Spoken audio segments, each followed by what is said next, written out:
আজকের breaking news. বাংলাদেশের mafia king রাশেদকে তার গ্যাংয়ের কলিডাররা তার সাথে বেইমানি করে হত্যা করেছে। যে মাফিয়া কিং কখনো মানুষের খারাপ চায়নি, অথচ সে আজ মৃত। গরিবদের মাথা ছিল সে। বাংলাদেশের মাফিয়া কিং এর বাইরের দেশগুলো যেমন Pakistan, Thailand, Singapore, Malaysia, Dubai, Russia ইত্যাদি দেশের মাফিয়ারা বাংলাদেশে আসতে ভয় পেত। গোপনীয় তথ্য থেকে একটি খবর পাওয়া যায় যে দ্য মাফিয়া কিংকে হত্যা করার পিছনে বাইরের দেশের কোনো এক মাফিয়ার হাত রয়েছে। এখন বাংলাদেশে আবার মাফিয়ার ক্রুরা মিলে সবার উপর অত্যাচার করবে। কিন্তু সবার মনে একটাই প্রশ্ন, যে মাফিয়া কিং তৈরি করলো তার ছেলে রাশেদকে সবাই চিনে। সে কতটা শক্তিশালী, আর সে আন্ডারওয়ার্ল্ডে রাজত্ব করে, তাকে কিভাবে মারলো। এই খবর পুরো দেশে ছড়াচ্ছে। রাশেদ মাফিয়া কিং ছিল, কিন্তু সে কখনো গরিব বা অপরাধ মানুষদের উপর অত্যাচার করেনি। কিন্তু তার সহজ সরলতার সুযোগ নিয়ে তার পিঠ পিছে ষড়যন্ত্র হয়, যা সে টের পায়নি। আর আজ তার লাশ পড়ে আছে।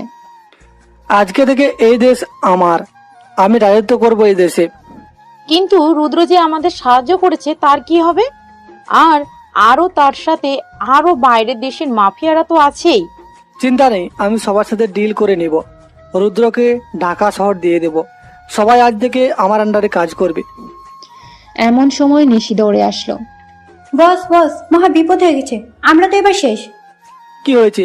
এভাবে হাঁপাচ্ছিস কেন? বস, আমাদের অনেক বড় ভুল হয়ে গেছে। দ্য মাফিয়া কিং রাশেদ নয়, বাদশাহ সেলিম খানের ছোট ছেলে, আর সেই আসল মাফিয়া কিং। নিশির কথা শুনে সবাই অবাক হয়েছে, সাথে সবাই ভয় পেতেও শুরু করেছে। আসলে সবাই এখন একটা মিটিং করছে। সেখানে সব শহরের বড় বড় ডন, মাফিয়া, গ্যাংস্টাররা রয়েছে। তুই কি বলতাছোস? তোর ধারণা আছে? আমি ঠিক বলছি ম্যাম। এই নিন সেলিম খানের বানানো উইল, যেটা কেউ চেঞ্জ করতে পারবে না। রোকেয়া উইল হাতে নিয়ে পড়া শুরু করলো। আমি সেলিম খান, আমি বাংলাদেশের মাফিয়া লর্ড। আমি এখন আর এ দায়িত্ব নিতে পারছি না। আমার 2 সন্তান আছে, বড় হলো রাশেদ আর ছোট হলো বাদশাহ। আমি বাদশাহকে পরবর্তী মাফিয়া কিং বানাতে চাই। রাশেদ বড় হলেও তেমন পারদর্শী নয়, আর বাদশাহ যেমন তার শক্তি তেমন তার চিন্তা ভাবনা। এখন থেকে রাশেদ সামনে থেকে গ্যাং চালাবে, আর বাদশাহ পেছন থেকে পুরো গ্যাংটা কন্ট্রোল করবে। আমার এই উইল কেউ চেঞ্জ করতে পারবে না। যদি আমার 2 সন্তান মারা যায়, তাহলে মাফিয়া কিং একজন উপযুক্ত লিডার হতে পারবে। বাদশাহ দেশের বাহির থেকে বিদেশের মাফিয়াদের কন্ট্রোল করবে। বাদশার চেহারা 3 থেকে 4 জন বাদ দিয়ে কেউ দেখবে না। বাংলাদেশে এখন একজন মাফিয়া কিং, আর সে হলো বাদশাহ দা মাফিয়া কিং। তার মানে রাশেদ মাফিয়া কিং নয়, তার ছোট ভাই মাফিয়া কিং। রাশেদ যে ডেঞ্জারাস ছিল, তাহলে ভাবাই যায় না বাদশাহ কতটা ডেঞ্জারাস। সমস্যা নেই, ওকেও খতম করে দেব। বস, আমি এই মাত্র কানাডার ডনের মাধ্যমে জানতে পেরেছি দ্য মাফিয়া কিং কানাডায়, কিন্তু তার ভাইয়ের মৃত্যুর কারণে সে বাংলাদেশে আসবে। আর সে এটা বলেছে, মাফিয়া কিং যেখানেই যায় না কেন সেখানে ঝড় উঠিয়ে যায়।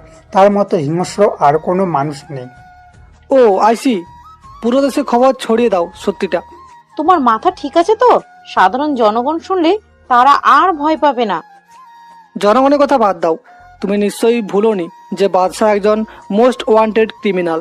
শুধু বাংলাদেশের পুলিশ নয়, বরং বিশ্বের প্রায় 50টি দেশের পুলিশ ওকে খুঁজছে। বাদশাহ এই দেশে আসলে হয়তো পুলিশ ওকে মারবে, নাহলে আমি মারবো। কিন্তু কেউ তো ওকে আজ পর্যন্ত দেখেইনি, তাহলে ওকে চিনবে কিভাবে? চিন্তা করো না, আমি যতটুকু জানি আসল মাফিয়া কিং এই দেশে আসার সাথে সাথেই কিছু একটা করবে। আর সে তো আসছে ঝড় উঠাতে। দেখি কি ঝড় উঠায়।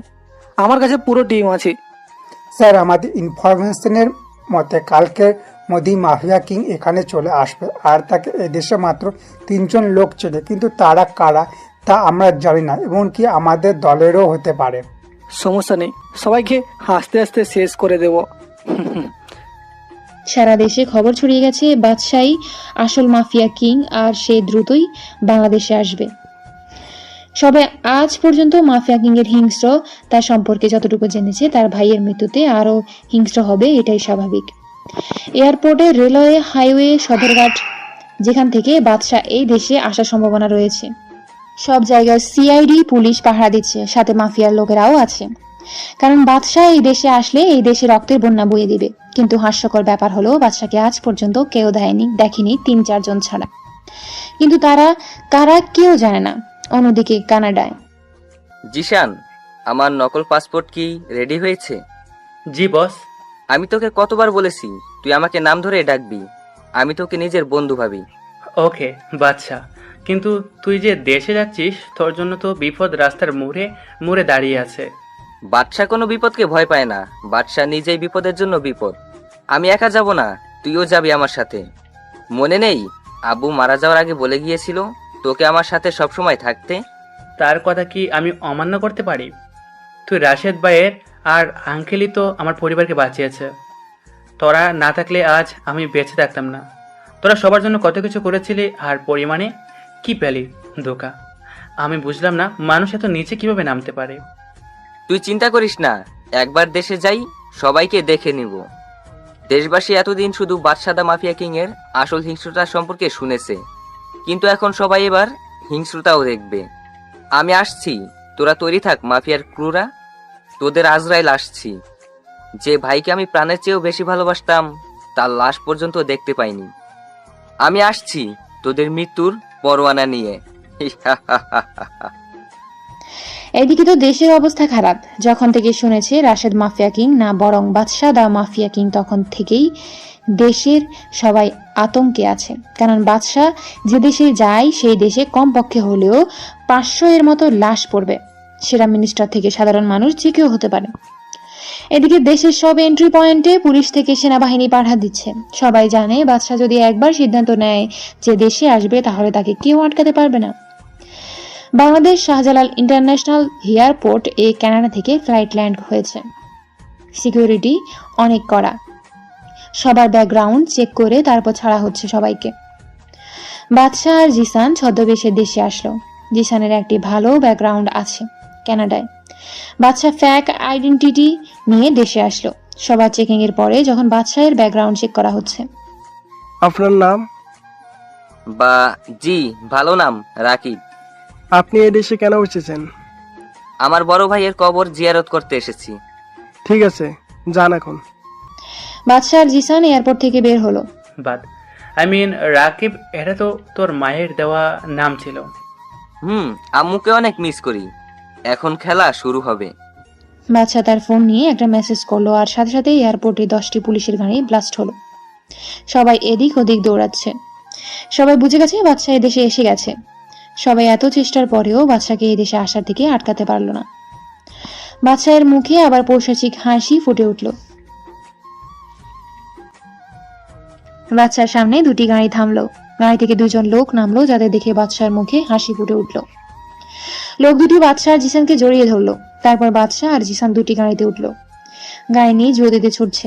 হঠাৎ গাড়ি দুটি থেমে গেল ঢাকার বাইরে জঙ্গলের মাঝখানে একটি বিশাল একটি সেফ হাউসের সামনে। গাড়ি থেকে বাদশা আর জিসানের সাথে সেই 2জন লোকও নামলো। 4জন সেফ হাউসের ভেতরে চলে গেল। সেফ হাউসটা জঙ্গলের ভিতরে, তাই মাফিয়ার ক্রুরা এই সেফ হাউসের ব্যাপারে জানে না। কি খবর তোদের? ভাই আপনি তো জানেন এই জায়গার কি অবস্থা, আমরা ভালো থাকি কিভাবে? রাশেদ ভাই মারা যাওয়ার পর আমাদের অবস্থা আরও খারাপ হয়ে যায়। মাফিয়ারা নিজেদের ইচ্ছে মতো কাজ করা শুরু করেছে। দেশের সাধারণ মানুষের জীবন অনেক খারাপ হয়ে গেছে। দীপ কোথায়, সে আসে নাই? না রে, দীপ আসে নাই। তুই তো জানিস তার আমাদের সাথে দেখা করা কতটা রিস্কের কাজ।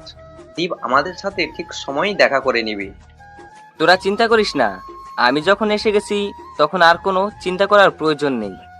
এখন বল আমার ভাইকে কারা মারছে? প্রত্যেককে এমনভাবে মারবো যে সাধারণ মানুষের আত্মা পর্যন্ত কেঁপে উঠবে। ভাই এই দেখেন। বলেই ল্যাপটপে একটা পেন ড্রাইভ কানেক্ট করলো। তারপর একের পর এক ছবি দেখাতে শুরু করলো। ভাই এ হলো ডেভিড, রাশেদ ভাইকে মারার ষড়যন্ত্রকারীদের লিডার, আর বর্তমান মাফিয়া কিং সেই হতে চায়। আর এ হলো কোরিয়া, ডেভিডের গার্লফ্রেন্ড। এ হলো নিশি, ডেভিডের পিএ। তাছাড়া রুদ্র আছে, যে ডেভিডকে অনেক সাহায্য করছে। ডেভিড রুদ্রকে পুরো ঢাকা শহরের কন্ট্রোল ওকে দিয়ে দিচ্ছে। আর তাছাড়া লিটনও আছে ওদের বিশেষ খবরই হিসেবে। আর ভাই বাইরের দেশের দুবাই ল্যান্ড লর্ড আসলাম খান চায়নার ডন কিং এর চোং, রাশিয়ার মাফিয়া কিং ডেভিল আর পাকিস্তানের ডন ফিরোজ খান রয়েছে, যারা ডেভিডকে সাহায্য করছে। নো প্রবলেম, একে একে সবাইকে মারবো। এখন একটা ধামাকা করতে হবে, ওদের বুঝিয়ে দিতে হবে যে বাদশাদা mafia king is not a easy person. তাদের এমন অবস্থা করব যে তারা তোকে আমার কেমন কেমন যেন লাগছে। রাশেদ ভাইয়ের মৃত্যুতে তোর চোখ থেকে পানি পড়েনি, আর এখন তোর মুখে হাসি লেগে আছে। রাশেদ ভাই আমাদের কত উপকার করেছে যে তার মৃত্যুর খবর এখন আমাদের চোখের সামনে ভাসছে। তাহলে ভেবে দেখ, ভাইয়া আমার আপন ছিল, তার মৃত্যুতে আমি কতটা কষ্ট পেয়েছি। আমার চোখের পানি এখন শুকিয়ে গেছে রে। এখন সেই পানি শুকিয়ে আগুনে পরিবর্তন হয়ে গেছে। আমার বুকের ভিতরে প্রতিশোধের আগুন ধাউ ধাউ করে জ্বলছে। বাদ দে, এখন বল তোর নেক্সট প্ল্যান কি? আমার এখন রুদ্রর কাছে যাওয়া প্রয়োজন। তুই পাগল হলি নাকি? রুদ্র এখন ঢাকা শহরের কিং। রুদ্র কোথায় থাকে তার ছেলাপুলেরা ছাড়া কেউ জানে না। আর তুই যদি বাদশাদা মাফিয়া কিং এর পরিচয় নিয়ে যাস তাহলে কি হবে ভেবে দেখেছিস? রাহুল আর সাব্বির, রুদ্রের চেলাপেলাদের কোথায় পাবো? ভাই, ওর চেলাপোলারা বেশিরভাগই কলেজ বা ভার্সিটির ছাত্রছাত্রী। আপনি ঢাকা ভার্সিটিতে গেলে ওদের দেখা পাবেন। সেখানেই রুদ্রের চেলাপোলারা বেশি আছে, আর সেখানে কোনো ঝামেলা হলে রুদ্রই আগে গিয়ে পৌঁছায়। ও তাই নাকি? তাহলে তো খেলা এবার জমে উঠবে। বলেই নিজের রুমে চলে গেল। রাহুল, সাব্বির আর জিসান বাদশাহের কথা কিছুই বুঝতে পারল না। বাদশা কখন কি করে সেটা আজ পর্যন্ত কেউ ভাবতে পারেনি। পরের দিন সকালবেলা, আমি ঢাকা যাব, তোরা ব্যবস্থা কর। কিন্তু ভাই, ঢাকায় গিয়ে আপনি কি করবেন? সেটা তোদের না ভাবলেও চলবে। আমরা কেন ভাববো না? তুই আমাদের একমাত্র আপনজন। তোর কিছু হয়ে গেলে আমরা কি নিয়ে বাঁচব রে? তুই যা প্ল্যান করবি তাতে আমরা তোর সাথেই থাকবো, ব্যাস। বাচ্চার কথা শুনে সবাই বাচ্চার দিকে তাকিয়ে আছে। বাচ্চা বুঝে গেল যে জিসান রেগে গেছে, তাই আর কথা বাড়ালো না। আপনারা নিশ্চয়ই ভাবছেন যে বাদশাকে জিসান কিভাবে অর্ডার করতে পারলো। আসলে বাদশা আর জিসান বন্ধুত্বের মতো সম্পর্ক। আর রাহুল ও সাব্বির হলো বাদশার কাছের লোক, যারা কখনো বাদশার জন্য নিজেদের জীবন দিতেও পিছু হবে না। চারজন মিলে ঢাকা শহরে গেল। সেখানে দ্বীপের একটা ফ্ল্যাট গেল। দ্বীপ হলো সাব্বির আর রাহুলের মতো বাদশার কাছের লোক। দ্বীপ বাংলাদেশের একজন মন্ত্রী প্লাস মাফিয়ার কো-লিডার। কিন্তু ডেভিড জানে না যে দ্বীপ বাদশার হয়ে কাজ করে। দ্বীপ এখনো বাদশার সাথে দেখা করে নাই। ঢাকা শহরে রুদ্রের চেলাপালাদের আড্ডাখানা অর্থাৎ ঢাকা ভার্সিটি, সেখানে গিয়ে বাদশা ওনার স্টাডি হলে ভর্তি হলো। শুধু বাদশা নয়, সাথে জিসানও ভর্তি হয়েছে, কিন্তু অন্য বিভাগে। রাহুল আর সাব্বিরকে সবাই চিনে, কারণ তারাও মাফিয়া স্পেশাল মেম্বারদের লিডার। পরের দিন বাদশা ছদ্মবেশ ধরে, অর্থাৎ একটি পুরাতন টি শার্ট আর প্যান্ট পরেছে, আর তার চুলগুলো তেল দিয়ে শুকিয়ে রেখেছে। বাদশাকে দেখতে একেবারে খেত খেত লাগছে। বাদশা জিসানকে ভালোভাবেই যেতে বলল। জিসান ভার্সিটিতে চলে গেল, আর বাদশা যাচ্ছে তার ছদ্মবেশে।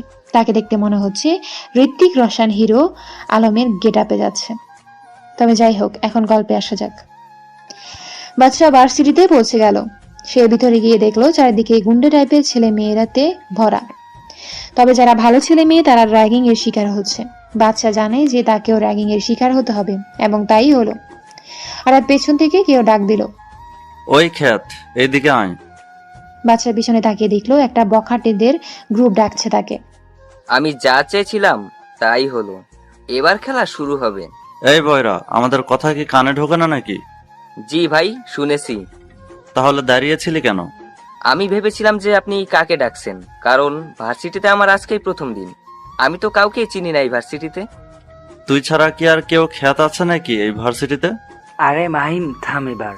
আর তোর নাম কি রে? ভাই রাকিব। তা ভাই রাকিব, কি খবর তোমার? ভালো আছো তো? এই শালা, তুই কোন এলাকার বাইরে? না ভাই, আমি কোনো ভাই না, আমি তো আপনাদের ভাই বলছিলাম, আপনারাই তো ভুল বুঝলেন। মাহিম কোনো কথা না বলে বাচ্চার গালে দুইটা থাপ্পড় দিল ঠাস করে। বাচ্চার রাগে পুরো শরীর ফেটে যাচ্ছে। সে তার হাত মুঠো করে রেখেছে। বখাটেরা তো জানে না বাদশা চাইলে ওদের মারতে 2 মিনিটেরও কম সময় লাগবে। তোর কত বড় সাহস, তুই আমাদের মুখের উপর কথা বলিস? তোকে তো আমি আজকেই মেরে ফেলবো। আরে দোস্ত, থাম এবার। আর তুই শোন, ওই যে একটা মেয়ে দেখছিস, সেই মেয়েটাকে গিয়ে এই চিঠিটা দিয়ে আসবি। একটা মেয়েকে আঙ্গুল দিয়ে দেখিয়ে দিল। ভাই, এই চিঠিতে কি আছে? শোন, বেশি কথা বলবি না। একবার মাহিমের রাগ উঠে গেলে আমিও ওকে থামাতে পারবো না। বাচ্চার কোনো কথা না বলে চিঠিটা হাতে নিয়ে মেয়েটার কাছে গেল। মেয়েটা দেখতে সুন্দরীদের কাতারেই পড়ে, কিন্তু বাচ্চার এসব বিষয়ে কোনো ফিলিংস নেই। আপু, এই কাগজটা নেন। কে তুমি? আর এই কাগজে কি আছে? আপনিই দেখে নেন। মেয়েটি কাগজটি নিয়ে পুরোটা পড়ে রাগে ফুসফুস করছে, আর সাথে সাথে বাচ্চাকে ঠাস ঠাস করে গালে থাপ্পড় বসিয়ে দিল।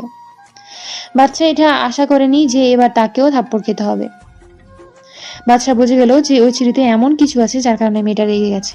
সালা ফকিন্নির বাচ্চা, তোর সাহস কিভাবে হয় রে আমার সাথে রুম ডেট করার প্রস্তাব নিয়ে আসতে? বাচ্চা পিছনে তাকিয়ে দেখলো বাকাটেরা কেউ নেই, সবাই যেন মিস্টার ইন্ডিয়া হয়ে গেছে। আপু, আসলে আমি কিছুই করিনি। আমি র্যাগিং এর শিকার হয়েছি। আর এই কাগজে কি লেখা আছে আমি কিছুই জানতাম না। মিথ্যে কথা বলার জায়গা পাস না? আহা মিলি, ছাড় না। তুই তো জানিস সেই ভার্সিটির কি অবস্থা। আর এই ছেলেটিকে দেখতে সহজ সরল লাগছে। এই জীবনেও তোকে এরকম প্রস্তাব দিতে কখনো সাহস পাবে না। তুই ঠিক বলেছিস কিয়া, এইরকম খ্যাত মার্কার ছেলে তো রুম ডেটের মানেও জানে না। এই তোর নাম কি রে? রাকিব। তোমাকে দেখে তো এই ভার্সিটিতে প্রথম দেখছি। কোন ইয়ারে তুমি? আমি এই ভার্সিটিতে 3rd ইয়ারে ট্রান্সফার হয়ে এসেছি। বাচ্চার কথা শুনে সবাই হা করে তাকিয়ে আছে।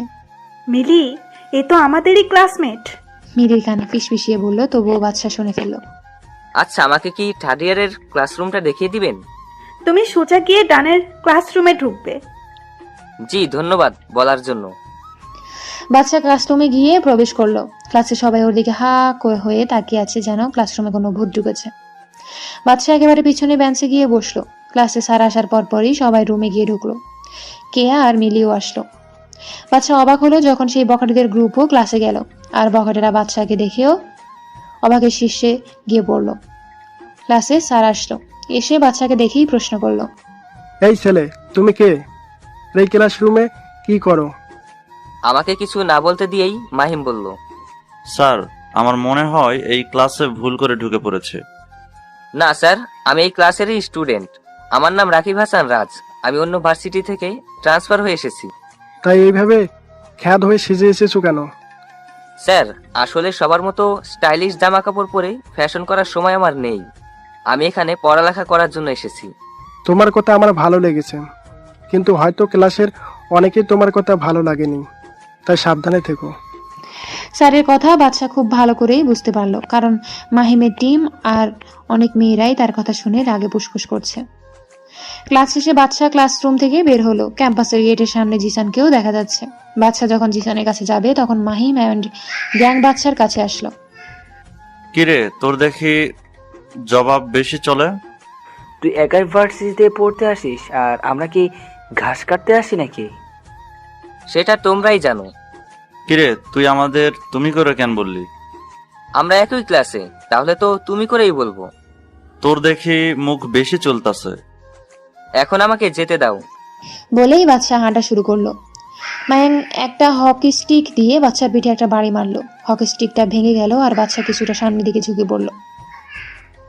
এই ঘটনা দেখে সবাই বাচ্চার দিকে তাকিয়ে আছে। হকি স্টিক ভেঙে গেল, অথচ বাচ্চা সোজা হয়ে দাঁড়িয়ে আছে। তারা তো আর জানে না বাচ্চার কাছে এসব অ্যাটাক কিছু না। বাচ্চা মুচকি হেসে চলে গেল। ক্যাম্পাসের গেট থেকে দূরে গিয়ে একটা গাড়িতে উঠে পড়লো, যে গাড়িতে জিসান আগে থেকেই ছিল। কিরে, তুই ওদের কিছু বললি না কেন? এখন তো খেলা শুরু হলো, তুই শুধু দেখ, আগে আগে হোতা হে কেয়া। শোন, আজকে একটা খবর পেলাম যে ওই মাহিম হলো রুদ্রের রাইট হ্যান্ড। তুই তো কাজের কথা বললি, এবার খেলা জমে যাবে। গাড়ি গিয়ে তাদের ফ্ল্যাটের সামনে গিয়ে থামলো। ভাই, এমন একটা খবর পেয়েছি যেটা আমাদের জন্য অনেক লাভজনক। কি সেই খবর?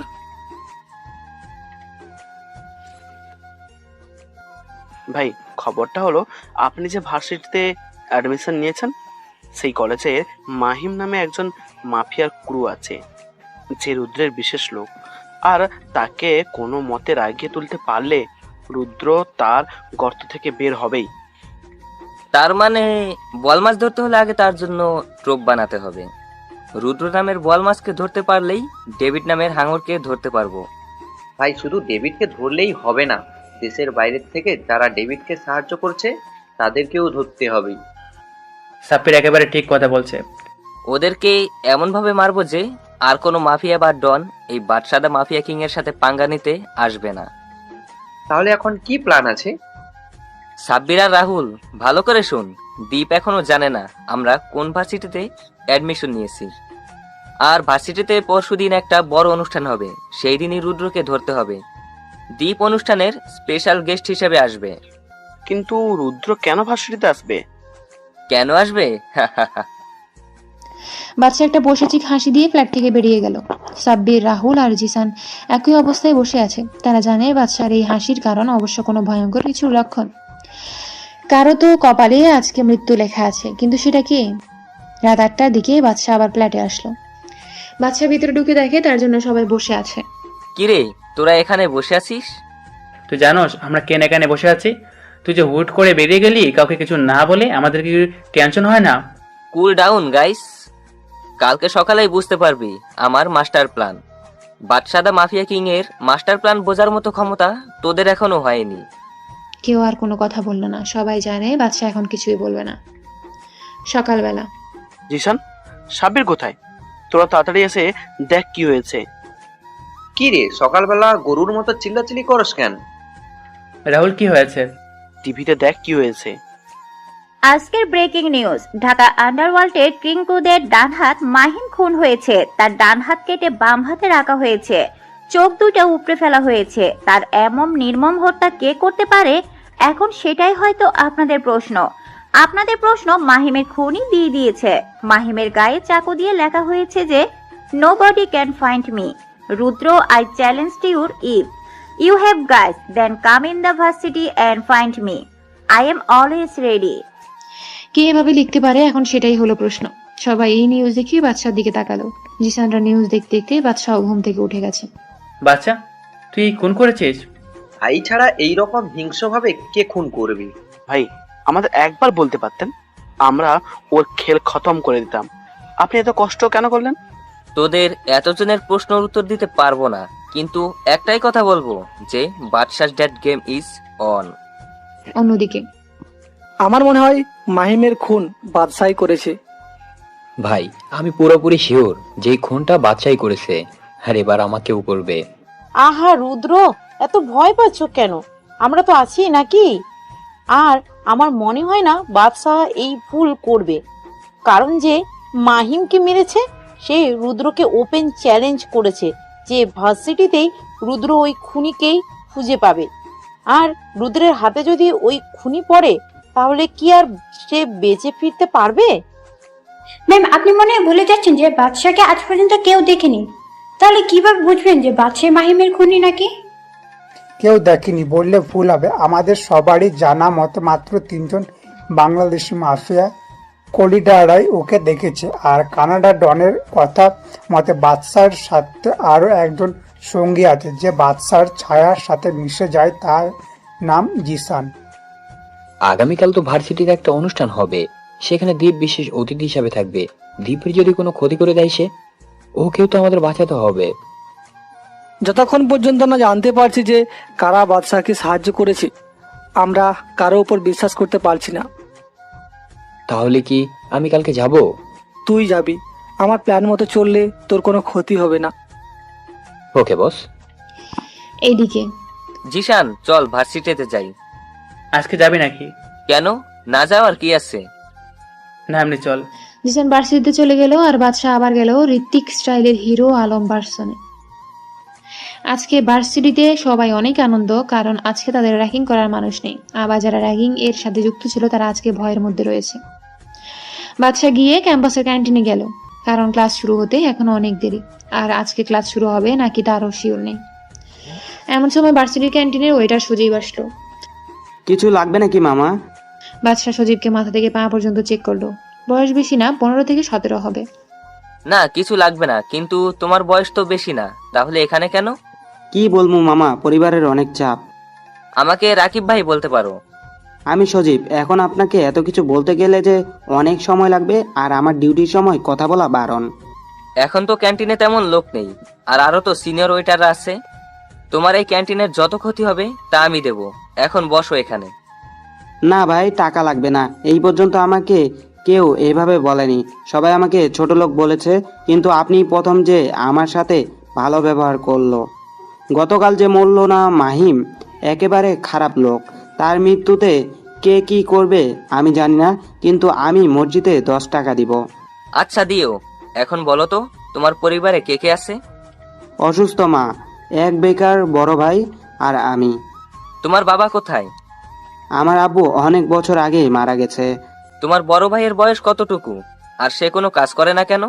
আমার বড় ভাইয়ের বয়স 23 বছর, আর সে পড়ালেখা অনেকটুকুই করেছে, কিন্তু কোনো চাকরি পায়নি তেমন। আমার মতো চাকরি করতে বললেই বলে সে এত পড়ালেখা করেও এত ছোট চাকরি করবে না। ও ঠিক আছে, তাহলে তোমার বড় ভাইকে এই অ্যাড্রেসে পাঠিয়ে দিবে, আর তার সকল সার্টিফিকেট নিয়ে যেতে বলবে। সেখানে গেলেই তার চাকরি হয়ে যাবে। এই অ্যাড্রেসে পাঠাবে। আপনাকে কি বলে ধন্যবাদ দিব ভাইয়া, আপনি এত বড় উপকার করলেন আমাদের। আরে বাদ দাও এইসব বিষয়, আমরা কথা বলছি। এমন সময় মিলি আর কে আসলো আমাদের কাছে। কি রে সজীব, এই খ্যাতের সাথে কি কথা বলিস? না আপু, এমনি কথা বলছিলাম। তা কি কথা বলেছিলে? রাকিব ভাইয়া আমার পরিবারের কথা জিজ্ঞেস করছিল।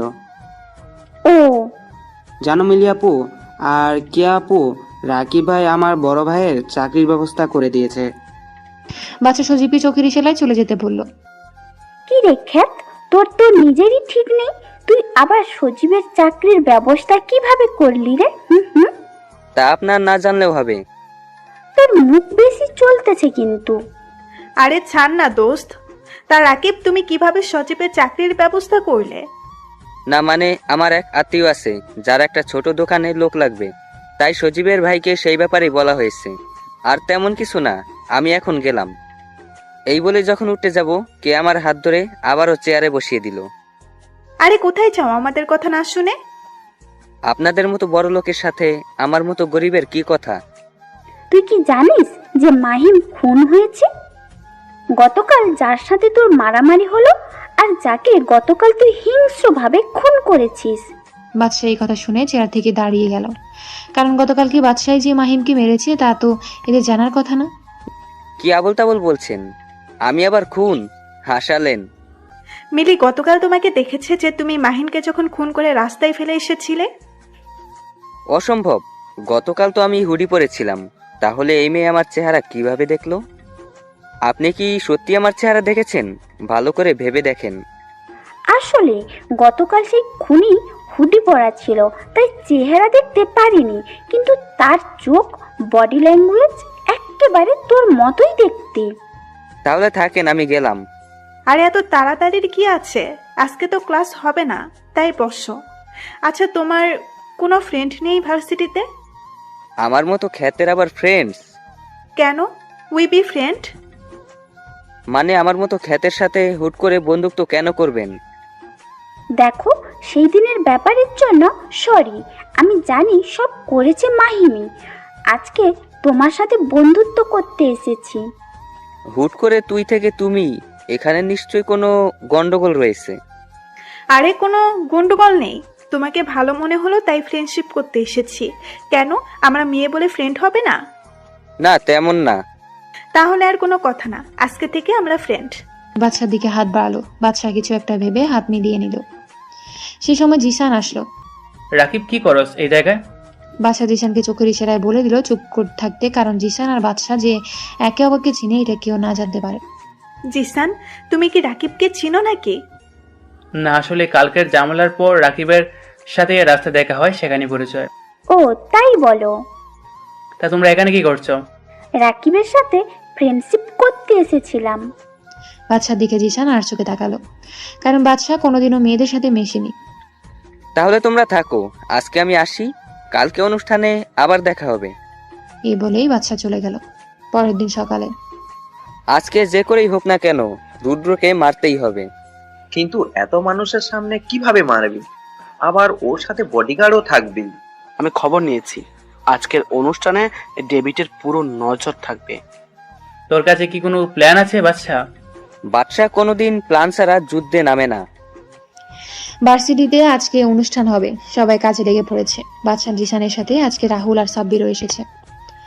একটু পর অনুষ্ঠান আস্তে আস্তে শুরু হতে লাগলো। চিফ গেস্ট হিসেবে দীপ এসে গেছে। বাদশাহ আর জিসানকে এখনো দেখতে পারেনি। আস্তে আস্তে অনুষ্ঠান প্রায় শেষের দিকে এসে গেল। এমন সময় ভার্সিটিতে প্রায় 30টার মতো বাইক আর একটা বড় গাড়ি আসলো। সবাই বুঝে গেল যে রুদ্র এসে গেছে। রুদ্রকে সবাই ভয় পায়। রুদ্র গাড়ি থেকে নামলো। কিরে বাচ্চা, তুই কোথায়? তুই না বলছিলি যে ভার্সিটিতে আসলে আমার সামনে আসবি? আমি তোর চ্যালেঞ্জ অ্যাকসেপ্ট করছি, সাহস থাকলে সামনে আয়। রুদ্র, কি হচ্ছে এইসব? বাদশা এখানে কিভাবে আসবে? তুই জানিস না বলে কথাটা বললি।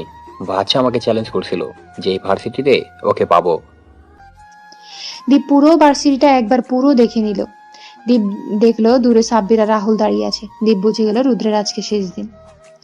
রুদ্রের মোবাইলে একটা মেসেজ এলো যে সাহস থাকলে ভার্সিটির শেষের দিকে ঘরে যেতে, তাও আবার একা একা। রুদ্রের এগোতে লাগলো কথাটা। রুদ্র সবাইকে ওখানে রেখে একা একা চলে গেল। রুদ্র সেইখানে গিয়ে দেখলো একটা রুম আছে। রুদ্র সেই ঘরের ভিতরে প্রবেশ করলো। রুদ্র দেখলো রুমে কেউ নেই। রুদ্রের পিছু পিছু লোকের সাথে দীপ আর ভার্সিটির ছেলে মেয়েরা এলো। তারা রুমে গিয়ে দেখলো সেখানে রুদ্র নেই। রুদ্রকে আগেই বাদশা অজ্ঞান করে ভার্সিটির ক্লাসরুমে নিয়ে গেছে। কেউ ভাবতেই পারবে না যে রুদ্রকে বাদশা ক্লাসরুমে নিয়ে যাবে। রুদ্রের আস্তে আস্তে চোখ খুলছে। চোখ খুলে সে আশেপাশের পরিস্থিতি বোঝার চেষ্টা করছে। সে এখানে কিভাবে আসলো। তার মনে পড়ে গেল সে যখন ওই রুমে গেল তখন একজন লোক মুখ বেঁধে তার ঘাড়ে এমন ভাবে আঘাত করলো যে সে অজ্ঞান হয়ে যায়। তারপর তার আর কিছুই মনে নেই। রুদ্র এখন দুইটা বেঞ্চের সাথে বাঁধা আছে। রুদ্রের সামনে একটা লোক এখন দাঁড়িয়ে আছে। সে আর কেউ না, বাদশা। কিন্তু রুদ্র বাদশার মুখ দেখতে পারছে না, কারণ বাদশার মুখে মাস্ক পরে আছে। কে রে তুই? তোর মৃত্যু। আমার মৃত্যু? তাও আবার তুই? আমি নিজেই মৃত্যুর ফ্যাক্টরি, আর তুই আমাকে মরার ভয় দেখাচ্ছিস? আমাকে খুলে দে, তাহলে তোকে প্রাণে বাঁচার সুযোগ দিব। খোল আমাকে। কুল কুল, এত গরম হওয়ার কিছু নেই। তোর চিৎকার কেউ শুনতে আসবে না, কারণ তোর সামনে এখন বাদশাদা মাফিয়া কিং দাঁড়িয়ে আছে। এ কথা শোনার পর রুদ্রের মুখ থেকে হাসিটা নিমিশেই বিলীন হয়ে গেল। ভাই, আমাকে মাফ করে দিন। আমি কিছুই জানি না। সব ওই ডেভিড আর বাইরের দেশের মাফিয়া করেছে। ভাই, আমি সত্যি কিছু জানি না। এত ভয় পাওয়ার কিছুই নেই। আমি শুধু দুইটা প্রশ্ন করব। যদি তুই সত্যি কথা বলিস তাহলে তোর মুক্তি। কি প্রশ্ন ভাই? আমার ভাইকে কিভাবে মেরেছিস? I want answer. ভাই, আমি জানি না। বাদশা বুঝে গেল যে কিভাবে রুদ্রের মুখ থেকে কথা বের করবে। কিন্তু একটা শয়তানি বুদ্ধি তার মাথায় আসলো, আর তার মুখে একটা হাসি ফুটে উঠল। বাদশা বুঝে গেল যে কিভাবে রুদ্রের মুখ থেকে কথা বের করবে। কিছু একটা শয়তানি বুদ্ধি তার মাথায় আসলো, আর তার মুখে একটা হাসি ফুটে উঠল। বাদশা একটা পকেট নাইফ বের করে রুদ্রের হাত বরাবর গেঁথে দিল। রুদ্র অসম্ভব ব্যথায় চিৎকার করতে লাগলো, কিন্তু কোনো লাভ নেই, কারণ এই ভার্সিটির পাশে আরো কয়েকটা ভার্সিটি আছে যারা আজকে জমিয়ে মজা করতেছে আর সাউন্ড স্পিকারে গান বাজাচ্ছে, যার আওয়াজ আমাদের ভার্সিটিতেও শোনা যাচ্ছে, এবং এই শব্দই যথেষ্ট বাদশার জন্য। আসলে এই ভার্সিটিতে অনুষ্ঠান হচ্ছিল, কিন্তু রুদ্র আসার পর সব বন্ধ হয়ে গেল। এখনো সময় আছে, বলে দে, না হলে তুই বাদশার হিংস্রতা এখনো দেখোস নাই। ভাই, আমি সত্যি জানি না। বাদশা এবার রুদ্রের মুখে লাল মরিচের গুঁড়া ঢুকিয়ে দিল, পুরো 1 প্যাকেট। তারপর রুদ্রের চোখের সামনে একটা পিন নিয়ে আসলো। ধারালো পিন, আর রুদ্রের চোখের মাঝখানে 1 মিলিমিটারের ব্যবধান আছে শুধু। এখনো কি বলবি, নাকি সারা জীবনের জন্য অন্ধ করে দিব? না ভাই, আমি সব বলবো। আমাকে ক্ষমা করে দিন। ঠিক আছে, বল। ভাই, সেদিন রাশেদ ভাইয়ের কাছে খবর এসেছিল যে দুবাই ল্যান্ডলর্ড আসলাম খান বাংলাদেশে লুকিয়ে লুকিয়ে এসেছে আর রাশেদ ভাইয়ের উপর অ্যাটাক করবে। তখন রাশেদ ভাই তার পুরো গ্যাং নিয়ে আসলেন, খানের উপর হামলা করে। আসলাম খান হেরেই যাচ্ছিল। ঠিক সেই সময় ডেভিড রাশেদ ভাইয়ের পিছন দিয়ে চাকু মারে। রাশেদ ভাই বিশ্বাস করতে পারছিল না যে ডেভিড রাশেদ ভাইয়ের সাথে ধোঁকা করবে।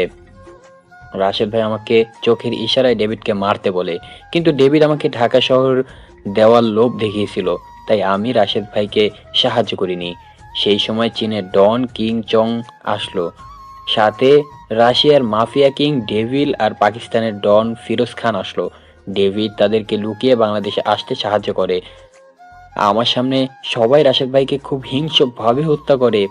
ভাই, তারপর ডেভিড বাকি ডনদের সাহায্য এই দেশে জাহান নামে পরিণত করে তোলে। ভাই, আমি আর কিছুই জানি না, আমাকে মাফ করে দিন। ফরেন মাফিয়ারা কি এখনো দেশে আছে? না ভাই, তারা নিজ নিজ দেশ থেকেই ডেভিডকে পাওয়ার দিচ্ছে। তাহলে তাদের এই দেশে কিভাবে আনবো? ভাই, সেটা ডেভিড জানে। তাহলে আমাকে ডেভিডের ঠিকানা দে। ভাই, সে তো আন্ডারগ্রাউন্ড। ঠিকানা দিবি নাকি এখানেই তোকে মেরে ফেলবো? বলছি ভাই, ডেভিড এখন এই গেস্ট হাউসে রয়েছে। ভাই, এখন আমাকে ছেড়ে দিন, আমি এখন থেকে আপনার দলে। আচ্ছা, তুই আমাকে বল তো, সেই দিন তুই ইচ্ছে করলে কি ভাইয়াকে বাঁচাতে পারতি? হয়তো ভাই পারতাম। তাহলে তুই ভাবলি কিভাবে যে আমি তোকে বাঁচতে দিব? বলেই বাচ্চা রুদ্রের গলার ব্লেড দিয়ে একটা কাট দিল। রুদ্রের গলা থেকে গড়গড় করে রক্ত বের হওয়া শুরু করলো। তখনই বাচ্চা একটা চিৎকার শব্দ পেল। বাচ্চা পিছনে তাকিয়ে দেখলো কেয়া চিৎকার দিয়েছে। বাচ্চাকে এভাবে দেখলে যে কেউ ভয় পেয়ে যাবে। কেয়া রুম থেকে দৌড় দিল, বাচ্চা তার পিছনে দৌড়াতে লাগলো। কেয়া, আমার কথা শোনো। না, তুমি একটা খুনি। কেয়া দৌড়াতে দৌড়াতে একজনের সাথে ধাক্কা খেলো। আর একটা কথা, বাচ্চা আর কেয়া ছিল বিল্ডিং এর টপ ফ্লোরে। কেয়া দেখলো তার সামনেই তার বড় ভাই দাঁড়িয়ে আছে। ভাই, আমাকে বাঁচাও, আমার পেছনে একটা খুনি আসতেছে। কোথায় সে? তুই আমার সাথে আই। বলেই কেয়ার ভাই তার পকেট থেকে একটা রিভলভার বের করে সামনে হাঁটতে লাগলো। আর সেই সময় বাচ্চার সামনে আসলো কেয়া আর কেয়ার ভাই। ভাইয়া, এটাই সেই খুনি। আমাদের ক্লাসরুমে একজনকে খুন করে এসেছে, এখন আমাকেও মেরে ফেলবে। কেয়ার ভাই বাচ্চার দিকে রিভলভার তাক করলো, কিন্তু যখন বাচ্চার চেহারা দেখলো তখন কেয়ার ভাইয়ের হাত কাঁপা শুরু করলো। আর এক সময় রিভলভার পড়ে গেল তার হাত থেকে। কেয়ার ভাই আর কেউ না, দীপ, যে বাচ্চার আসল পরিচয় জানে। দীপ বাচ্চার পায়ের সামনে শুয়ে পড়লো। ভাই, আমার বোনকে ক্ষমা করে দাও, সে তোমাকে চিনে না, তাই এমন করেছি। আমি কেয়াকে মারবো না, আমি তো শুধু তাকে বোঝানোর জন্য তার পিছে দৌড়াচ্ছিলাম। ভাইয়া, তুমি ওকে ভয় কেন পাচ্ছ? ডাইরেক্ট শুট করে দাও। চুপ কর তুই, বাঁচতে চাইলে তুই ক্ষমা চেয়ে নি। কেয়ার মাথায় কিছুই ঢুকছে না। সেই সময় তাদের কাছে জিসান, সাব্বির আর রাহুল আসলো। বাচ্চা, কাজ কি শেষ হয়েছে? জিসান, তুমিও? জিসান একবার কেয়ার দিকে তাকিয়ে আবার বাচ্চার দিকে তাকালো। সাব্বির, রুদ্রের লাশ ক্লাসরুমে পড়ে রয়েছে, শাপলা চত্বরে বুঝিয়ে দিবি। ওকে ভাই। কেয়ার কোনো চাপ নিতে পারেনি, তাই কেয়ার সেন্সলেস হয়ে যায়। হাইপার হওয়ার কিছুই নেই, কেয়া মায়ার এত প্রেসার নিতে পারেনি, তাই সেন্সলেস হয়ে গেছে। দীপ, তোর বোনকে বাসায় নিয়ে যা, আর তোরা আমার সাথে চল, ডেভিডের সাথে দেখা করে আসি। ডেভিড, তুই ওর ঠিকানা কোথায় পেলি? রুদ্রের থেকে সব জেনে নিয়েছি। আর দীপ, আজকে ফ্ল্যাটে দেখা করবি সন্ধ্যার দিকে। ওকে ভাই। এখন চল তোরা। তারপর বাদশাহ, জিসান, সাব্বির আর রাহুল গাড়িতে উঠে রুদ্রের বলা গোডাউনের দিকে রওনা দিল। সেখানে পৌঁছানোর পর কয়েকজন গার্ড দেখতে পেল। বাদশাহ গাড়ি গোডাউন থেকে অনেক দূরে পার্কিং করলো। তারপর সবাই আস্তে আস্তে গোডাউনের পিছনে দেওয়াল টপকে ভিতরে গেল। সেখানে অনেক গার্ড ছিল, কিন্তু তাদের সাইলেন্সার বন্দুক দিয়ে মারা বাদশার কাছে কোনো ব্যাপার না। আস্তে আস্তে সব গার্ডদের মেলে ফেলার পর একটা রুমের সামনে পৌঁছালো। ভেতরে কারো কথা বলার আওয়াজ শোনা যাচ্ছে। আওয়াজ শুনে তো মনে হচ্ছে ডেভিড তার গার্লফ্রেন্ড, ডেভিডের খাস চামচা লিটন আর ডেভিডের বিয়ে নিশি আছে। ও, তাহলে সবাই একসাথে আছে। আজকে সবার খেল খতম। রাহুল আর সাব্বির, ভিতরে যা। ভাই, আমরা যাব? চিন্তা করিস না, এই বাদশা থাকতে তোদের কেউ টাচ পর্যন্ত করতে পারবে না। তোরা শুধু ডেভিডকে এই কথাটা বলবি। ওকে ভাই। রাহুল আর সাব্বির রুমের ভিতরে গিয়ে ডেভিডের সামনে এসে দাঁড়ালো। বাদশা আর জিসান দরজার কাছেই লুকিয়ে আছে। কে রে তোরা এখানে? তোদের তো এই হাইড আউটের ব্যাপারে বলিনি, তোরা কিভাবে জেগে আসলি? আসলে রুদ্র ভাই আমাদের আপনার ঠিকানা বলেছিল। তার রুদ্র কোথায়? রুদ্রকে তো আমি বাদশাহকে মারতে পাঠিয়েছিলাম। আসলে রুদ্র ভাই আর বেঁচে নেই। কি? বাদশাহ ওকেও মেরে ফেলেছে? তা তোরা কি আমাকে এই খবর শোনানোর জন্য আসলি? না ভাই, আমরা একজনকে আপনার সাথে দেখা করতে এনেছি। কে সে? আমি। কে রে তুই? তোদের আজরাই, বাদশাদা মাফিয়া কি। বলেই বাচ্চা ডেভিডের দিকে বন্দুক তাক করে গুলি ছুড়লো, কিন্তু ডেভিড লিটনকে তার সামনে দিয়ে আসলো, তাই গুলিটা লিটনের লাগে। বাচ্চা যেহেতু দূরে ছিল তাই বুলেট লিটনের শরীর ভেদ করতে পারেনি। নিশি আর রোকেয়াও ফায়ারিং করা শুরু করে। আবার এদিকে বাদশাহ, জিসান, সাব্বির আর রাহুলও ফায়ারিং করা শুরু করে। যেহেতু বাদশাহ হুট করে হামলা করে তাই ডেভিডরা কিছু করতে পারেনি। আর এদিকে রোকেয়া গুলি লাগে আর সে নিচে পড়ে যায়। ডেভিড তাকে উঠানোর চেষ্টা করে, কিন্তু এদিকে বুলেটের তুফান চলছে, তাই রোকেয়াকে রেখে নিশি আর ডেভিড পিছনের দরজা দিয়ে বের হয়ে যায়। রাহুল আর সাব্বির ওদের পিছু নিতে গেলে বাদশাহ ওদের থামায়। কি হলো ভাই, আমাদের আটকালেন কেন? ডেভিডের পিছু করতে হবে না। কেন ভাই, ডেভিড তো পালিয়ে গেল। বাদশাহ জোরে জোরে হাসা শুরু করলো। সেটা কোনো সাধারণ হাসি ছিল না, বরং সেটা একটা পৈশাচিক হাসি ছিল। এই হাসির মানে বাদশার প্ল্যান কাজ করেছে। এখন শুধু খেলা হবে, মৃত্যুর খেলা।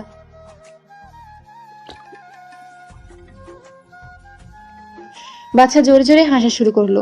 সেটা কোনো সাধারণ হাসি ছিল না, বরং সেটা একটা পৈশাচিক হাসি ছিল। সেই হাসির মানে বাদশার প্ল্যান কাজ করেছে। এখন শুধু খেলা হবে, মৃত্যুর খেলা। তোর কথা তো আমি কিছুই বুঝতে পারছি না। ডেভিড তো বেরিয়ে গেল। আমি চেয়েছি বলেই যেতে পেরেছে। মানেটা কি? তোর মাথায় কি চলছে আমি কিছুই বুঝতে পারছি না। বাদশার খেলা বাদশার আল্লাহ তাআলা বাদে কেউ বুঝতে পারে না।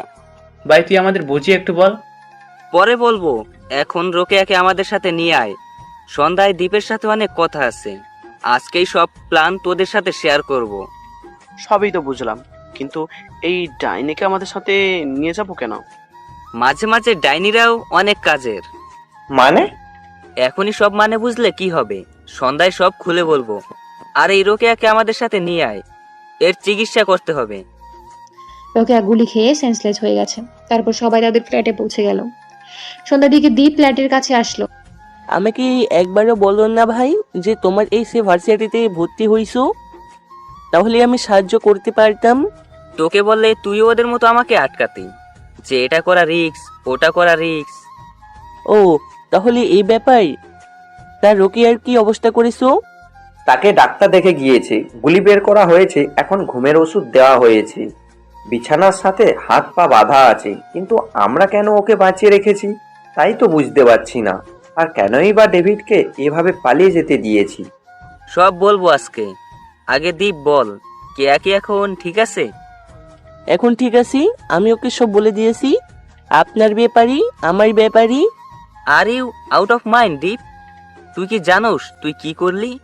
এর ফলে আমরা কত বড় বিপদে পড়বো তুই ভাবতেও পারবি না। এখন যদি কেয়া কাউকে কিছু বলে দেয়? আমি কাউকে কিছুই বলবো না।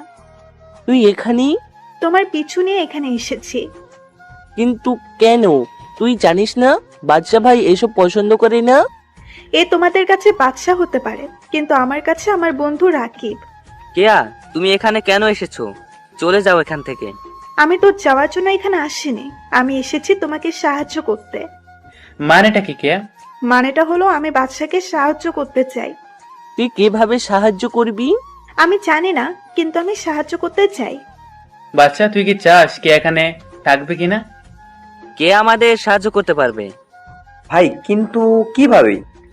সেটা আস্তে আস্তে জানতে পারবি। ঠিক আছে, কিন্তু এখন বল তুই ডেভিডকে কেন যেতে দিলি? এটা তো আগে বল। বাদশা আর রুদ্রের মধ্যে যা যা কথা হয়েছিল তা সব খুলে বলল। এসবের সাথে ফরেনিয়ার মাফিয়ারা আছে, এটা তো আমরা অনেক আগে থেকে জানি, কিন্তু এসবের সাথে ডেভিডকে দেখতে যাওয়ার বিষয়টা আমি বুঝতে পারছি না। আমি ইচ্ছে করলে সেখানে এই ডেভিডকে মারতে পারতাম, কিন্তু আমি তা করিনি। আমি সবাইকে একসাথে শাস্তি দিব। আমার ভাইয়ের মৃত্যুর প্রতিশোধ একসাথে নিব। আমি যদি ডেভিডকে মেরে ফেলতাম তাহলে ফরেনার ডনদের আমি ধরতে পারতাম না, আর ডেভিডের মৃত্যুর পরে সবাই সতর্ক হয়ে যেত।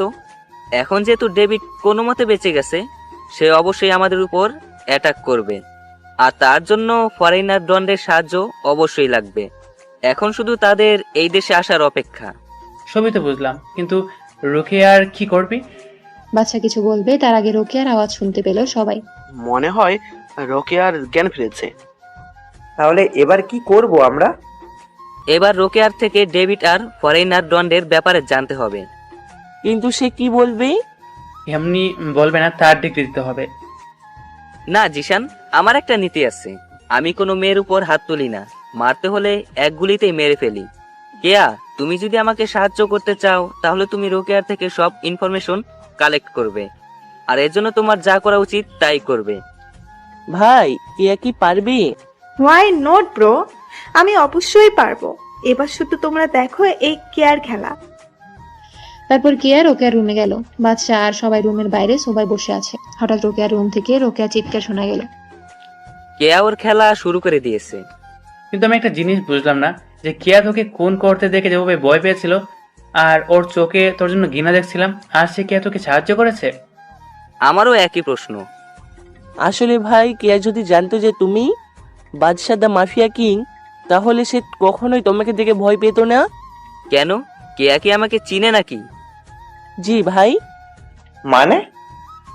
ভাই, কেয়া আসলে তোমাকে ভালোবাসি। মানেটা কি? আমি সত্যি বলছি ভাই। কেয়া তো আমার নামও কখনো শুনেনি, তাহলে সে কিভাবে আমাকে ভালোবাসে? ভাই, যে আপনার নাম আগে থেকে শুনেছিল। বাচ্চার নাম তো দেশের কেউ জানতো না, তাহলে কে কোথা থেকে শুনবে? দেশের কেউ জানতো না, কিন্তু আমি তো জানতাম বাদশাহ দ্য মাফিয়া কিং এদের কথা। আসলে আমি কি কাজ করি কেয়া হঠাৎ জেনে ফেলে, তাই আমি তাকে বলেছিলাম যে এসব মাফিয়াদের খারাপ হয় না।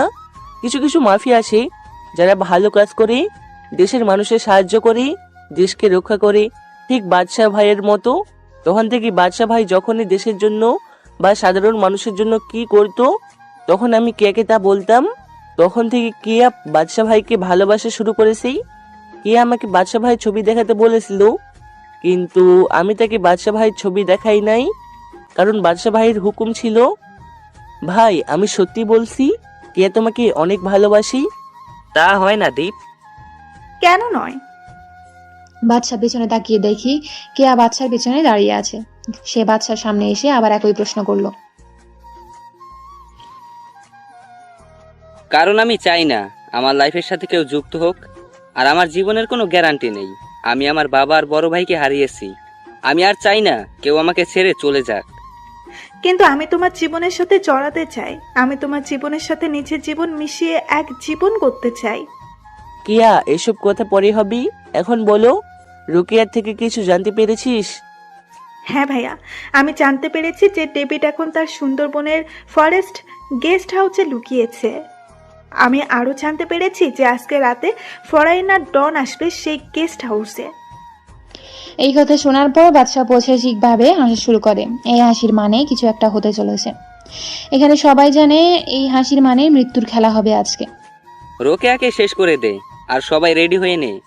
আজকে রাতে খেলা হবে, মৃত্যুর খেলা। সবাই সবার রুমে চলে গেল।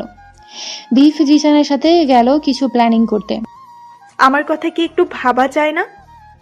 কেয়া, তুমি কি জানো, যখন আমি প্রথম ভার্সিটিতে যাই তখন সবাই আমাকে খ্যাত বলে অত্যাচার শুরু করে, কিন্তু একমাত্র তুমি আমাকে সাহায্য করেছিলে।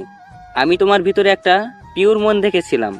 ধীরে ধীরে তোমাকে আমার ভালো লাগা শুরু করে। আমি জানি না সেটা ভালোবাসা কিনা, কিন্তু আজকের পর যদি আমি বেঁচে যাই তাহলে তোমাকে নিয়ে আমি ভাববো। দেখা আমাদের হবে, এটা শিওর। দেখা যাবে। বিকাল 4টার দিকে সবাই রেডি হয়ে গেল ফরেস্ট গেস্ট হাউসে যাওয়ার জন্য। সবাই কি রেডি হয়েছে? আমরা রেডি, প্লাস সব প্ল্যান করা হয়েছে। আমিও রেডি। না, তুই কোথাও যাবি না? কিন্তু কেন? কারণ সেখানে বিপদ আছে। আমি কোনো বিপদকে ভয় পাই না। ইউ শুড আন্ডারস্ট্যান্ড দ্যাট যেখানে অনেক রিস্ক আছে, আমরা সেখানে গিয়ে জীবিত নাও ফিরে আসতে পারি। I don't care. ওকে, আমার সাথে আসো। তারপর বাদশাকে একে একটা রুমে নিয়ে যায়। তারপর কথা বলার অজুহাতে কিয়াকে রুমের ভিতরে আটকে রাখে। বাদশা, দরজা খোলো। সরি ফর দিস, কিন্তু আমরা যেখানে যাচ্ছি সেখান থেকে ফিরে নাও আসতে পারি। তাহলে আমাকে এখান থেকে বের করবে কে? এটা অটোমেটিক দরজা, 1 ঘন্টা পর ঠিকই দরজা আনলক হয়ে যাবে। তারপর বাদশা কেয়াকে কোনো কথা বলার সুযোগ না দিয়েই সবাইকে নিয়ে ফরেস্ট গেস্ট হাউসের দিকে রওনা দেয়। প্রায় 4 ঘন্টা পরে সবাই সেখানে পৌঁছালো। কেউ লজিক খুঁজবেন না যে ঢাকা থেকে সুন্দরবন 4 ঘন্টায় কিভাবে গেল। বাদশার গাড়ি গেস্ট হাউসের সামনে পৌঁছালো। সাবধানে, এই গেস্ট হাউসের চারিদিকে সিসিটিভি ক্যামেরা আছে। তাহলে আমরা ভিতরে যাব কিভাবে? চিন্তা করিস না, আমি সব ব্যবস্থা করে রেখেছি। মানে হলো রাহুল, সিসিটিভি মনিটরের সামনে যেসব গার্ড থাকে তাদের সবাইকে কিনে নিয়েছি বাদশাহ ভাইয়ের হুকুম মতো। তারা এখন মনিটরে রেকর্ডিং ভিডিও দেখছি। এখন তাহলে যাওয়া যাক। সবাই গেস্ট হাউসের সামনে গেল। চারদিকে যে সব গার্ড ছিল তাদের সাইলেন্সার গানের মাধ্যমে মেরে ফেলে। সবাই পিছনের দরজা দিয়ে ভেতরে গেল। সবাই মিটিং রুমের দরজার আড়ালে দাঁড়ালো। এখানে সব হারামিরা একসাথেই আছি। চিন্তা করিস না, আজকে এখানে কেউ বাঁচতে পারবে না। ফরেনার ডনদের বডিগার্ডদের খুব বুদ্ধিমানের সাথে সবাই মেরে ফেললো সাইলেন্সার বন্দুকের সাহায্যে। ডেভিডরা কিছু বোঝার আগেই বাদশা আর ওর টিম সবাইকে চারদিক দিকিয়ে ঘেরে ফেলে। তোরা এখানে? Who are they David? You and use that Badshah the mafia king. यहाँ पर तुम आ गए बट यहाँ से जिंदा नहीं जा पाओगे। गार्ड्स मार डालो सबको। Oh hey, you are fools. We killed everybody already. Now you all are finished. সবাই যখন কথা বলছিল তখন হঠাৎ ডেভিড গুলি করা শুরু করলো। বাদশা আর ওর টিম সবাই টেবিল, সোফা, আলমারির পিছনে লুকিয়ে ফায়ারিং করা শুরু করলো। ছোট একটা রুম, তাই কেউ পালাতে পারেনি। বাদশার প্রথম গুলিটা পাকিস্তানি ডনের লেগেছে, তারপরে গুলিটা দুবাই ল্যান্ড লর্ডের লেগেছে। এদিকে সাব্বিরের হাতে গুলি লেগেছে। রাহুল সাব্বিরকে সেফ রেখে ফায়ারিং চালাচ্ছে। একে একে যখন সব ফরেনার ডন মারা গেল তখন শুধু ডেভিড বেঁচে আছে, আর সবার গুলিও শেষ হয়ে গেছে। বাদশা, তুই যদি সত্যিই মাফিয়া কিং হয়ে থাকিস তাহলে আমার সাথে হ্যান্ড টু হ্যান্ড ফাইট কর। Okay challenge accepted. তারপর দুজন হ্যান্ড টু হ্যান্ড ফাইট শুরু করে। প্রথম বাদশা কভার ফাইট করলেও পরে হ্যাটাক টেকনিক ইউজ করে। একসময় ডেভিড বাদশার লাথি খেয়ে ফ্লোরে গিয়ে পড়লো। ডেভিডের সামনে তার বডিগার্ডের বন্দুক পড়ে রইল। ডেভিড হাতে নিয়ে বাদশার দিকে তাক করে গুলি করলো। কেউ কিছু বুঝার আগেই কিয়া ফ্লোরে লুটিয়ে পড়লো। হ্যাঁ, সবাই ঠিক বুঝেছেন, কিয়ার বুকে গুলিটা লেগেছে। আসলে কিয়া বাদশার সামনে গিয়ে দাঁড়ায় আর তার গুলিটা লেগে যায়। তোরা কে আকে সামলা। কথাটা বলেই বাদশা তার ফ্লাইং কিক দিয়ে ডেভিডের হাত থেকে বন্দুকটা ফেলে দেয়। তারপর বাদশা কুংফু স্টাইলে ডেভিডের গলায় আঘাত করে, ফলে তার গলার হাড় ভেঙে যায় আর অনবরত নাক আর মুখ দিয়ে রক্ত পড়া শুরু করে। ডেভিড ফ্লোরে হাঁটু গেড়ে বসে পড়ল। ভাই, আমাকে মাফ করে দাও, আমি আর খারাপ কাজ করব না। আমার ভাইকে কি তোরা রেহাই দিয়েছিলি? বলেই বাদশা ডেভিডের মাথা বরাবর একটা ঘুষি মারলো আর ডেভিডের মাথা টেবিলের কোণে লেগে ফেটে যায়, আর অতিরিক্ত রক্তক্ষরণের জন্য সেখানেই তার মৃত্যু হয়। তারপর সবাই কিয়াকে গাড়ি করে হাসপাতালে নিয়ে যায়। দীপ তো তার বোনের জন্য কান্না করে শেষ, আর বাদশার ও চোখ থেকে 2 ফোঁটা পানি গড়িয়ে পড়লো। বাদশা তাড়াতাড়ি তার চোখের পানি মুছে ফেলল। হাসপাতালে কেয়া আর সাব্বিরকে ভর্তি করানো হলো। সাব্বিরের হাতে গুলি লেগেছে, তাই চিন্তার কিছু নেই, কিন্তু কেয়ার বুকে গুলিটা লাগার ফলে অনেক সিরিয়াস কিছু হতে পারে, এই কথাটা ডাক্তার তাদের বলল। দীর্ঘ 4 ঘন্টা অপারেশনের পর কেয়ার অপারেশন সাকসেসফুল হয়। কেয়ার জ্ঞান ফেরার পর থেকে সে শুধু বাদশাকে খুঁজে যাচ্ছে, তাই বাদশা কেয়ার কেবিনে গেল আর সবাই কেবিন থেকে বের হয়ে গেল। বাদশা কেয়ার সামনে হাঁটু গেড়ে বসলো। কেন আমার জীবন বাঁচালে? কারণ আমি তোমাকে ভালোবাসি। তুমি রুম থেকে বের হলে কিভাবে? 1 ঘন্টা পর বের হলেও এত তাড়াতাড়ি আমাদের কাছে পৌঁছানো অসম্ভব। তুমি হয়তো ভুলে গেছো যে রুমে একটা জানালাও ছিল, সেই জানালার কাজ পুরোটা ভেঙে তারপর বের হয়েছি। সত্যি বুদ্ধি আছে তোমার। বাদশাটা মাফিয়া কিংকে ভালোবেসেছি, অন্তত এটুকু বুদ্ধি না থাকলে কি আর হয়? আমি বলেছিলাম যে সেখান থেকে যদি জীবিত ফিরে আসি তাহলে তোমায় নিয়ে ভাববো। তা কি ভেবেছ? Will you marry me? সত্যি? হুম। 1 সপ্তাহ পর বাদশা আর কেয়ার বিয়ে হয়ে গেল। বাদশা এখন বাসর ঘরের সামনে দাঁড়িয়ে আছে। সে রুমের ভিতরে ঢুকে দেখে কেয়া বিছানায় বসে বসে মোবাইল টিপাচ্ছে। বাদশা কত কিছু ভেবেছিল যে কেয়া তাকে দেখে পায়ে সালাম করবে, আর সে এখানে বসে বসে মোবাইল টিপছে। মোবাইলে কি করো? আমি যে রুমে এসেছি তা কি চোখে পড়েছে? কেন চোখে পড়বে না? আসলে আমি ফেসবুকে গল্প পড়ছিলাম আমার প্রিয় লেখক রাকিব হাসান রাজের আইডিতে। ও, ওইসব ফালতু লেখকের গল্প ছাড়ো তো। আর জামাইকে যে সালাম করতে হয় তা কি তুমি জানো না? খবরদার, আমার প্রিয় লেখকের নামে কিছু বললে আজকে বাসরের কথা ভুলে